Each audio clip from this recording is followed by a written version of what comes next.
Hello, 8th grade. We are opening up Unit 4. We're talking about the digestive and urinary systems in this unit. So let's start with our first video, okay?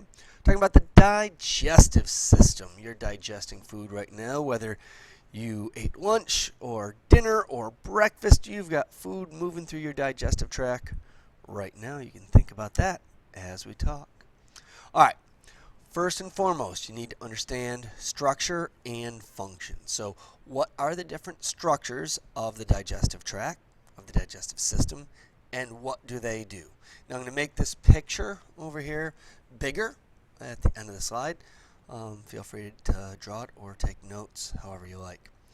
First thing, food encounters are your teeth. All right, your teeth are a way to mechanically digest your food, to break it down from bigger pieces to smaller pieces.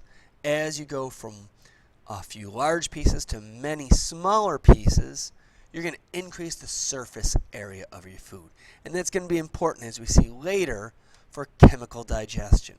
So your teeth mechanically digest it. They tear it apart into smaller pieces to help with chemical digestion later.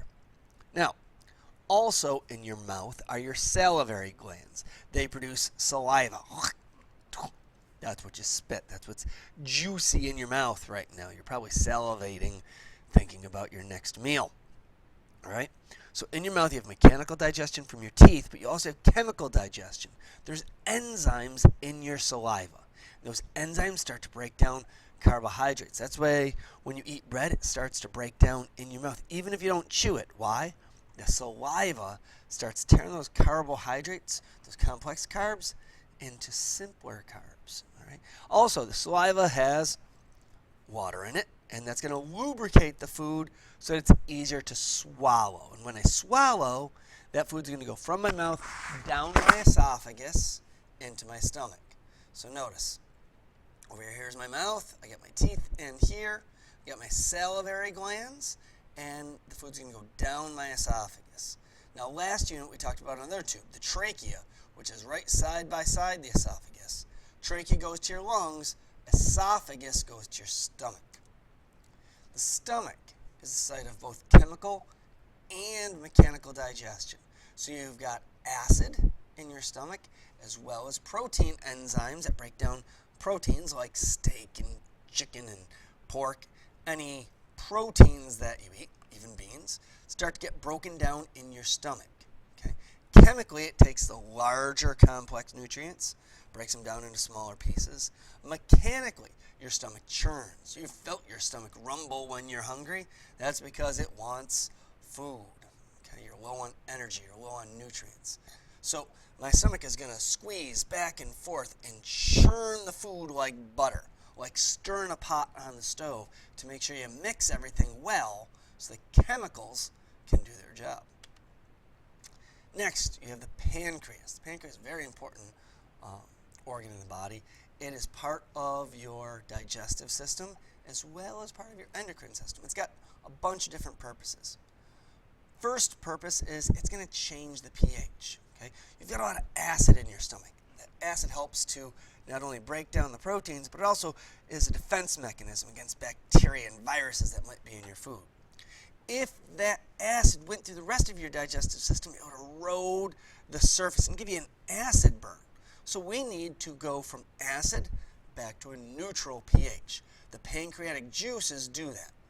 Also in those pancreatic juices are enzymes. Enzymes that are going to do chemical digestion. Enzymes are protein molecules, and they speed up the reaction of digestion.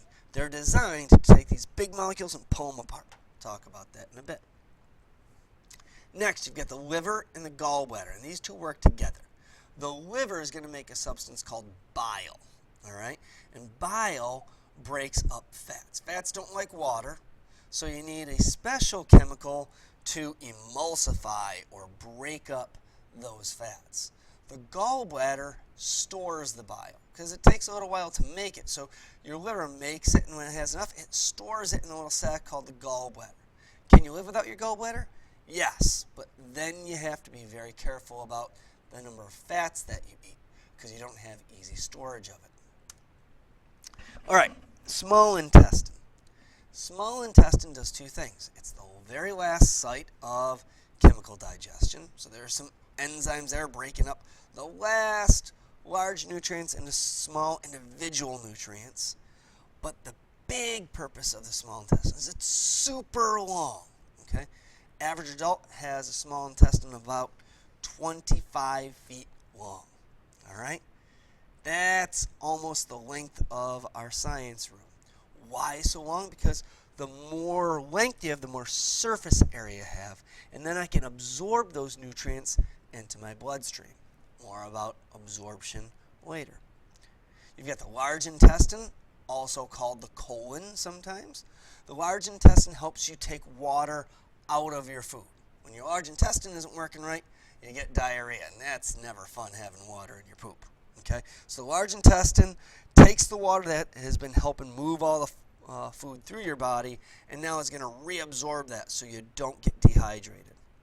Last, you've got the rectum and the anus, which will help store the food until it's time to eliminate it from your body. And go number 2. All right, here's a blow-up of that picture. If you like, the only thing missing from this picture are the teeth, but you know where your teeth are. Pause the video if you need to draw it. All right, next, 2 types of digestion. You've got mechanical digestion, which you talked about with your teeth and your stomach. And what that does is it's the physical tearing apart of big pieces of food into smaller and smaller pieces. Why do I need to physically rip this food apart? Well, you want to increase the surface area of the food. Why do I want to do that?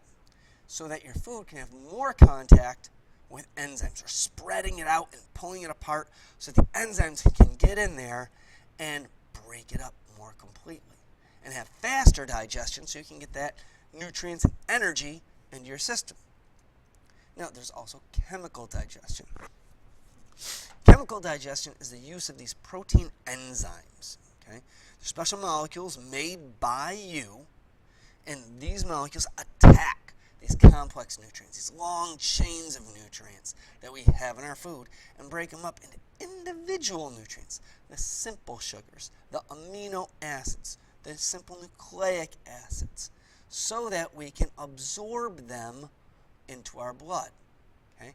The reason we eat is in order to get these nutrients to our cells. The digestive system is going to break it up and get it into my blood so that I can transport it via the circulatory system to all the cells in my body. These large nutrient chains are too long, so we need to chemically digest them into smaller and smaller pieces. So here's an example of it in your stomach. This is your stomach right here. All right. So my stomach is going to contract and churn to mix the food up.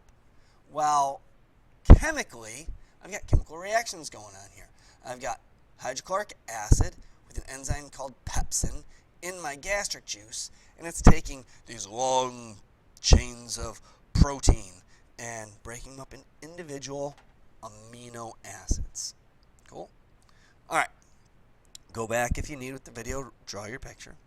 Now, let's talk about greater purpose. What is the purpose of the digestive system? Well, it's actually twofold. Phase 1 is digestion. In case you haven't caught on yet, digestion means to break down. When you digest a book, you're analyzing it and breaking it down into the meaningful portions. When you digest food, you're taking big pieces, big long chains of nutrients, and breaking them down into individual ones. See over here, I've got complex starch, which breaks down into long individual chains, and then individual little pieces that can then be absorbed into my blood. So I'm digesting them, taking long chains of complex molecules and breaking the bonds in between these individual nutrients to get them isolated or separated. My cells can't use the long chains. My cells need the most basic, simple form of each of our nutrients. Why? Well, in order to do all the work to stay alive. So, how do I get those nutrients to the cells? I need to get them in the blood, and that's called absorption. Just like a paper towel will absorb water, your small intestine is going to absorb nutrients and get them into the capillaries that surround your small intestine. So it's this process for taking the nutrients from the digestive tract that were digested in phase 1 and now transferring them into the blood. That's this phase down here. Okay? It allows the nutrients to follow their concentration gradient. There's a lot of the nutrient in your digestive tract and not much of it in your blood.